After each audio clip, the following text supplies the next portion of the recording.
Vous avez la parole, mon cher collègue. Merci, Président.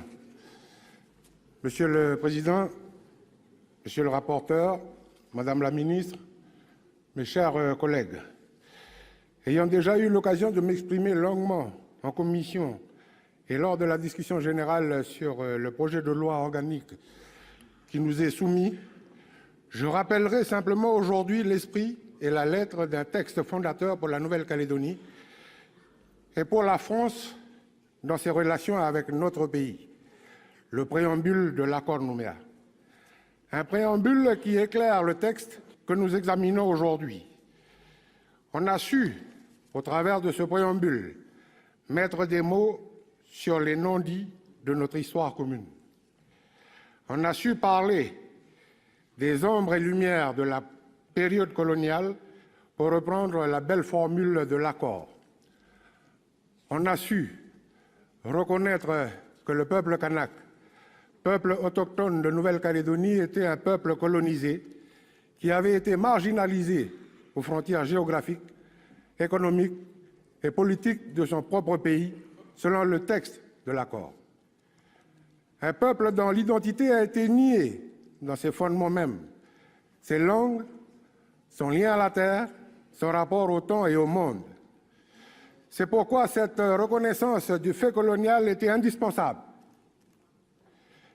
Mais une autre reconnaissance, celle des populations qui, tout au long de la période coloniale, venues d'Asie, d'Océanie et d'Europe, dans le cadre de la colonisation libre ou pénale, ont, au fil du temps, dans des conditions particulièrement difficiles, mis en valeur la Nouvelle-Calédonie et contribué à son développement.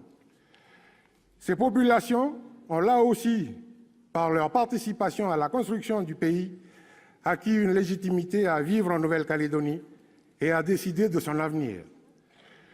Le texte que nous allons adopter aujourd'hui est la traduction politique et juridique du préambule de l'accord de Nouméa.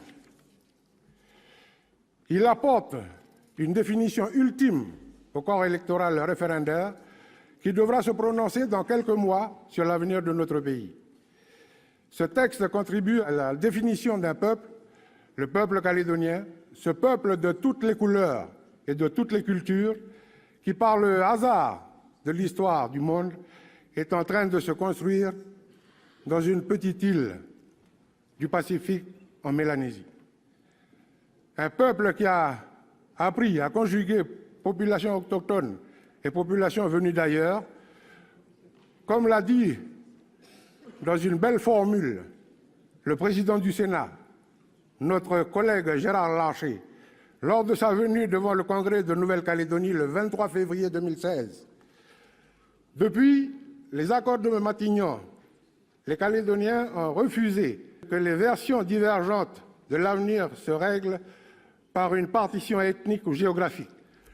L'unité du peuple calédonien a prévalu et s'incarne dans la citoyenneté prévue par la loi organique. Oui, Monsieur le Président du Sénat, vous avez vu juste. Malgré les difficultés, l'unité du peuple calédonien a toujours prévalu. Et je souhaite, de tout mon cœur, malgré les inévitables tensions, il en soit de même au lendemain du référendum, pour que les Calédoniens puissent continuer à construire le destin commun dans la France et dans la paix. Mes chers collègues, le groupe Union centriste votera en faveur de ce projet de loi organique. Je vous remercie. Merci.